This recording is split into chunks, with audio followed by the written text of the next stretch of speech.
Hello दोस्तों, welcome back to my channel all study topic. वैसे मैं बता दूं, मेरा नाम नवनीत सिंह ठाकुर है और मैं आज इस वीडियो में लेके आया हूं हिंदी की महत्वपूर्ण व्याख्या। ये व्याख्या आपके बोर्ड एग्जाम में 100% आएगी। ये आपके बोर्ड एग्जाम में 5 सालों से लगातार पूछी जा रही है, इस बार भी पक्का पूछी जाएगी।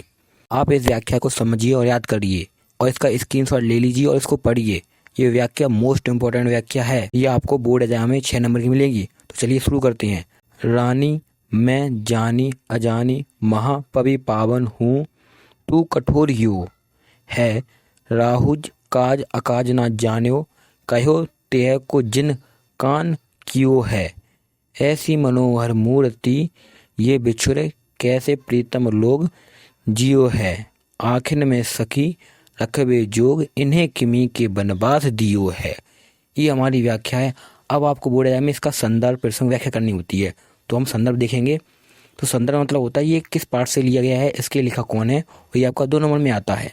तो मैं यहाँ पे लिखता हूँ, प्रस्तुत पद्यांश हमारी पाठ्य पुस्तक हिंदी के धनुष भंग पे अंडरलाइन कर देना आपको है, ठीक है, नामक पाठ से लिया गया है, जिसके रचयिता तुलसीदास जी हैं। यहाँ पे पाठ का नाम और लेखक का नाम लिखा जाता है, तभी आपके नंबर 2 नंबर पक्के होंगे। आपको संदर्भ हमेशा ऐसा लिखना है, संदर्भ उसके बाद आपको प्रसंग डाल के लिखना है। प्रसंग मतलब होता है हम किस बारे में बात कर रहे हैं।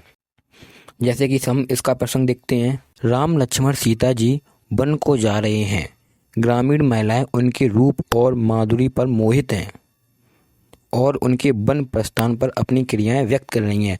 अर्थात राम लक्ष्मण सीता जी वन की ओर जा रहे थे, तभी ग्रामीण स्त्रियों पर खड़ी थीं।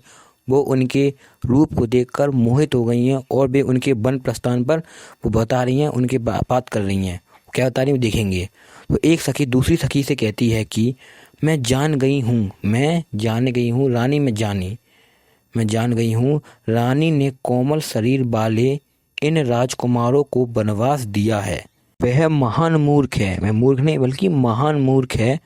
उसका हृदय पत्थर से भी ज़्यादा कठोर है, मतलब उसका दिल है वो पत्थर से भी ज़्यादा कठोर हो चुका है।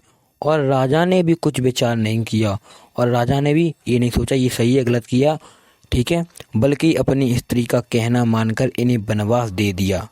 और वनवास दे दिया। राजा ने भी कुछ विचार नहीं किया। ऐसी मन की हरण करने वाली मूर्तियाँ के बिछड़ जाने पर पता नहीं इनके प्रेमी लोग कैसे जीवित रहेंगे। यानी जो ऐसे ये लोग हैं, अगर इनसे ये लोग बिछड़ जाएंगे तो पता नहीं लोग इनसे वगैरह कैसे जीवित रह पाएंगे, इनकी जो जनता है वो कैसे जीवित रह पाएगी। हे सखी, ये राजकुमार आंखों में रखने योग्य हैं, यानी कि आंखों में बसाने योग्य हैं, भला इन्हें वनवास क्यों दे दिया गया। तो देखा आपने, तो ये था इसकी व्याख्या। ये आपको 6 नंबर में आती है। अगर आपने ये कर दिया तो आपके नंबर 4 नंबर यहाँ पे पक्के हो जाएंगे। तो यहाँ पे आपको लिखना होता है काव्य सौंदर्य। यहाँ पे काव्य सौंदर्य महत्वपूर्ण है, वो 2 नंबर में आता है। भाषा लिखना पड़ता है। भाषा कौन सी? ब्रज भाषा। याद रखना, तुलसीदास की भाषा ब्रज भाषा और अवधी है। छंद सवैया, रस श्रृंगार रस, यानी श्रृंगार हो गया तो श्रृंगार रस। अलंकार आप हमेशा ध्यान रखना, अनुप्रास अलंकार होगा, हर चीज में अनुप्रास अलंकार होगा, ठीक है। जो गुण हो जाएगा मधुर हो जाएगा, शैली हो जाएगी प्रणात्मक। तो ये व्याख्या थी। आपको बोर्ड में ऐसी व्याख्या करनी है। ये व्याख्या आपकी 6 नंबर में आती है। अगर आपने ऐसा कर दिया तो आपके 6 नंबर पक्के हो जाएंगे, और मैं ये गारंटी लेता हूँ। बस आप इसको ऐसे ही करना, तो आपको कोई नंबर नहीं काट सकता है। चला, अगर वीडियो अच्छा लगा तो चैनल को लाइक और सब्सक्राइब जरूर कीजिए।